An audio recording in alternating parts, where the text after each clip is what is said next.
Hello guys, आज मैं आपके लिए लेकर आई हूँ मिडवाइफरी से रिलेटेड एमसीक्यूज क्वेश्चन। हमारा पहला क्वेश्चन है, गर्भावस्था के दौरान हार्मोन्स उत्पादन के पावर हाउस के रूप में कार्य करने वाली संरचना है। कार्पस लूटियम, नाल, गर्भाशय या स्तन। जो गर्भावस्था के दौरान हार्मोन्स के उत्पादन के पावर हाउस के रूप में जो कार्य करने वाली संरचना होती है उसको हम कहते हैं नाल यानी कि प्लेसेंटा। सेकंड क्वेश्चन है, एचसीजी का प्रमुख जैविक कार्य है।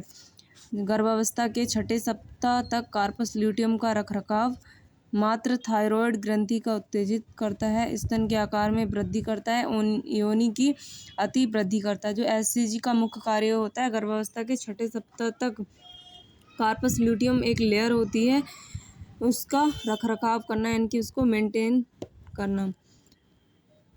ह्यूमन कोरियोनिक गोनाडोट्रोफिन का कार्य है। गर्भावस्था के 6 सप्ताह तक कार्पस ल्यूटियम का रखरखाव। यह टेस्टोस्टेरोन हार्मोन्स के लिए पुरुष भ्रूण की लैंडिंग कोशिकाओं को उत्तेजित करता है। सी ऑप्शन है दूध का उत्सर्जन, डी है ए व बी दोनों। तो ऊपर के ये दोनों ही राइट हैं। नेक्स्ट क्वेश्चन, रक्त में एचसीजी का मान अधिकतम किसके बीच पहुंचता है।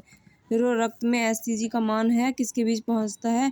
ए ऑप्शन है गर्भावस्था के 10 से 30 दिन में, बी ऑप्शन है गर्भावस्था के 60 से 70 दिन में, सी ऑप्शन गर्भावस्था के 4 से 6 महीने में, डी ऑप्शन गर्भावस्था के 4 से 5 दिन में। तो राइट आंसर इसका होगा बी, गर्भावस्था के 60 से 70 दिन में जो है रक्त में एचसीजी का मान अधिकतम पहुंचता है।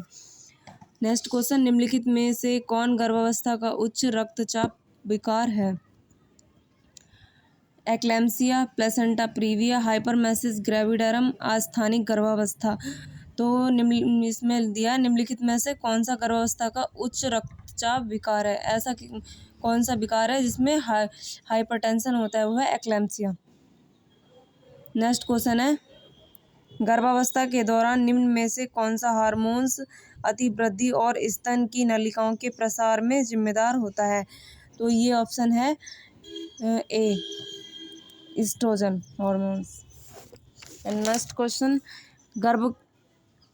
गर्भकालीन आयु की गणना की जाती है।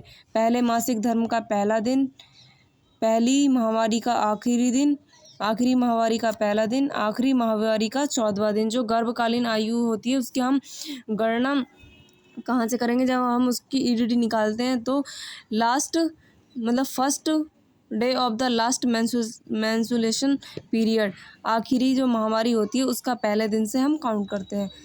नेक्स्ट क्वेश्चन है, गर्भावस्था के दौरान गर्भाशय ग्रीवा का नरम होना कहलाता है।